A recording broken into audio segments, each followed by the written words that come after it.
Hey y'all, good day. It is Monday, and have a lot to kind of tinker with today, I guess. Need to clean up. I have junk everywhere, all over the place. So I need to clean up and regroup and do all that. On the bus, a little bit of an impasse. I need to order a tubing, rectangular tubing, like what the rear subframe's built out of. Need to order more of this, and I'm just going to build a frame all the way up. I'm thinking about actually widening it out. We'll see where everything falls. I need to get a tire and wheel situation figured out so I know what backspace is going to be and how much clearance I have. Wheel tubs are going to have to get enlarged a little bit, I think, for 34 to fit without jacking the thing way up. So need to order tubing. Need to get my headset on what kind of link setup we're going to run. Originally thought radius arms. I'm a little worried about front diving, so I might do a 3-link with a panhard. I think I have enough room off of the top of here maybe to run off the top of here to maybe run a 3rd link, and there's plenty of room for a panhard. So might do a 3-link with a panhard instead of radius arms. Need to crunch some numbers, I guess, on that and do some stuff in the 4-link calculator and see what I can come up with for link spacing, lengths. It's hard to say. And also kind of figure out motor mount situation. So not entirely sure that I trust this aluminum to hold, just being bolted in without ripping the bolt straight out. So I need to think about that, or maybe just fabricate some more traditional mounts. There are bosses on the block, but there's a lot of turbo piping in the way here. And then on this side we have oil filter, which I need to look at maybe remote mounting this oil filter and getting rid of the cooler and all that, and freeing up some real estate here for mounts and more room up in the bus for that. So a lot of dumb stuff to explore. Might try to push the engine up a little higher into the bus so I have more clearance underneath, because transmission is hanging awful low. So bunch of little piddly stuff to figure out before making big progress again. I know prefer to cut the heck out of everything.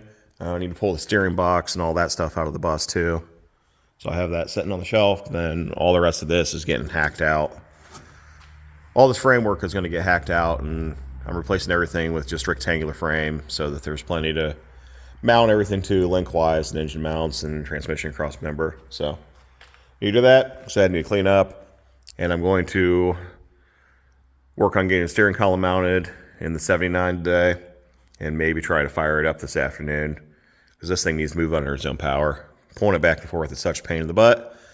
I need to get stuff in and out of those racks on a fairly regular basis. I have to drag everything out to do it. So hopefully get that thing started today at least, and be able to get close to it actually moving under its own power, which would be awful nice. So that's where we're starting the day, and I'll update as it goes, I suppose.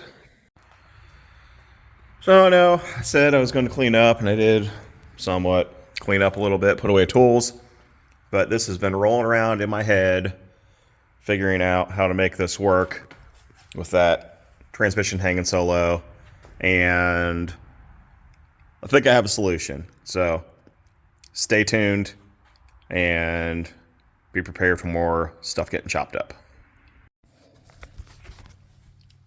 I have satisfied my curiosity, I guess. So snipped out this section of floor, moved everything up, not that much.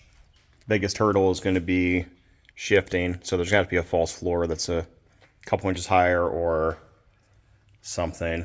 Not real sure what to do about this shifter situation, but that's something that can be tackled. That's a small detail in the grand scope of things, and it can be done, but gained tons of ground clearance now, and to be able to run the bus a good bit lower. I'm actually going to have to put the axle lower, probably.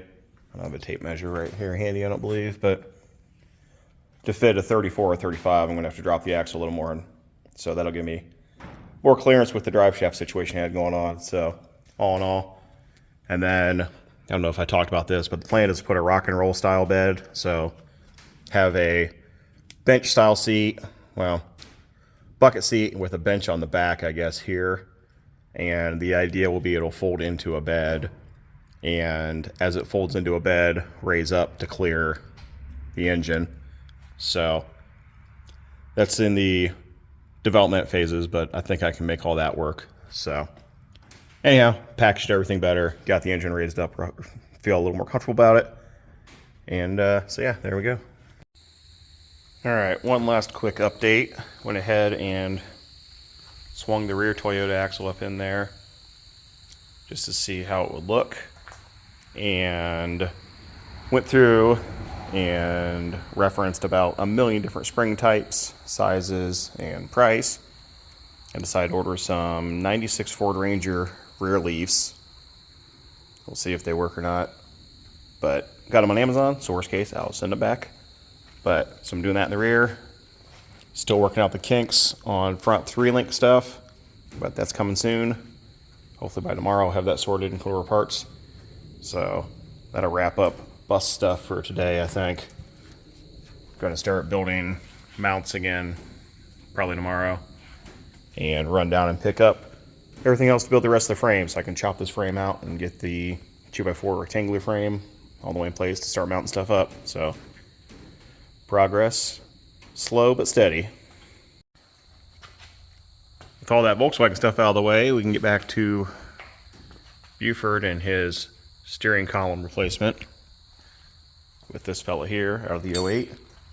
And I see, I've not messed with any of these newer than 2007 trucks, but they got smart like Volkswagen and put little clips here instead of having bolts on the back of the wheel to release the airbag. So apparently we just slide that forward and it will hopefully pop off. So I'll do that, get this airbag off, get this plastic off, and then see how the column sits up in there.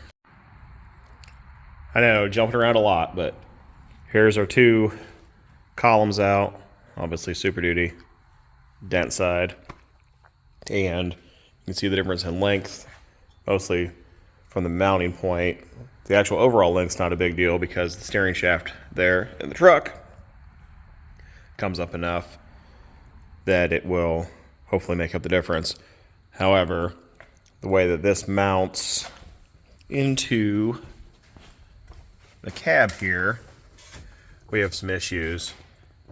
So I have to decide if I'm going to go past the point of no return and trim this out, because this is all welded in, and probably trim the dash as well, and then try to slide it up in there, which this dash isn't really pristine, so not the end of the world, but just decide if it's worth cutting it that much more to get the tilt column, which I think it is. Just all around better column, and I don't have to deal with all of this stuff, because I mean this shaft will need replaced. So probably a better thing, just going to involve some fabrication to make it work, but I guess it's worth it. Alright, so I want to stop everything there, and tomorrow make an entire video about how the heck to fit that steering column and that dash, probably using parts from that. So too much there to finish it up tonight, and also kind of keep that all together. It's maybe a how-to or something, although I don't know that anyone else would be dumb enough to do what I'm about to do, but show how I did it. So with that, I appreciate everybody watching. Do the whole like, subscribe thing, tell your friends, tell your mother, tell your brother, tell everybody, and I will catch you later.